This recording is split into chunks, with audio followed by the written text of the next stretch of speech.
Nah, yang berikutnya adalah apa yang menjadi peran Roh Kudus yang telah tinggal di dalam hati dan jiwa kita.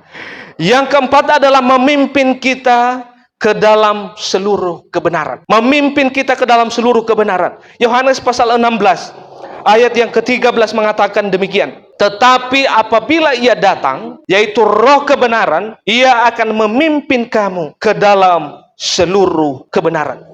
Jadi Bapak Ibu yang dikasihi oleh Tuhan, Roh Kudus inilah yang akan memberikan kita pengertian untuk melakukan kebenaran. Roh Kudus inilah yang akan memimpin kita untuk melakukan kasih dan juga keadilan. Roh Kudus juga ini adalah yang akan memimpin kita untuk melakukan hal-hal yang berkenan kepada Allah. Perhatikan Bapak Ibu, jikalau Roh Kudus ini tidak tinggal di dalam hati dan jiwa kita, pasti kecenderungan kita adalah melakukan hal-hal yang tidak berkenan kepada Allah. Tetapi melalui Roh Kudus tinggal di dalam hati dan jiwa kita, itu akan kita dipimpin dalam kebenaran. Supaya apa? Supaya kita melakukan hal-hal yang berkenan kepada Allah. Nah, itu adalah poin yang keempat, yaitu peran Roh Kudus. Yang berikutnya adalah peran Roh Kudus juga akan memberikan kemerdekaan bagi kita. Dalam 2 Korintus pasal 3 ayat yang ke-17 berkata demikian, sebab Tuhan adalah Roh, dan di mana ada Roh Allah, di situ ada kemerdekaan. Sebab Tuhan adalah Roh,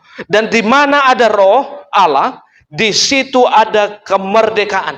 Kata kemerdekaan ini adalah kita dibebaskan dari hal-hal yang terikat. Kita menjadi leluasa. Jadi Bapak Ibu yang dikasihi oleh Tuhan, kita sebagai orang percaya, tak kalah keadaan kita terpuruk, tak kalah keadaan kita mungkin depresi, mungkin mengalami stres, atau mungkin doa-doa kita belum terjawab, atau ada cita-cita, harapan-harapan kita yang belum tercapai, maka semua ini atas kehendak Allah, Dia akan memerdekakan kita.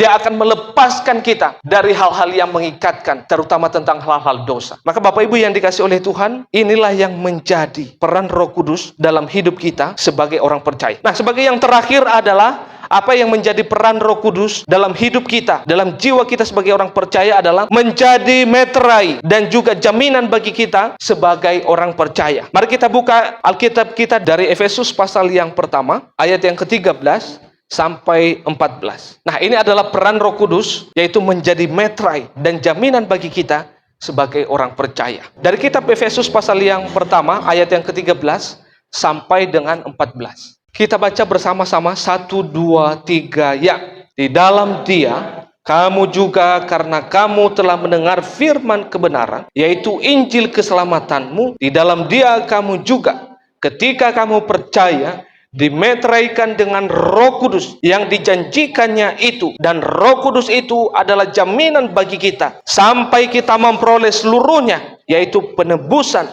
yang menjadikan kita milik Allah untuk memuji kemuliaan. Meterai adalah tanda yang sah. Meterai artinya adalah tanda terima. Meterai juga artinya adalah tanda yang tidak bisa digugat lagi. Dan juga meterai itu adalah tanda hak milik. Maka dengan demikian Bapak Ibu yang dikasihi oleh Tuhan, Roh Kudus yang menjadi perantara bagi kita, itu sudah menjadi meterai bagi kita untuk memperoleh keselamatan. Maka dengan demikian Bapak Ibu yang dikasihi oleh Tuhan, kita jangan pernah mendustai Roh Kudus ini. Karena apa? Karena Dialah yang akan terus memimpin kita ke jalan kebenaran, supaya kita boleh hidup berkenan dan juga kembali kepada Allah.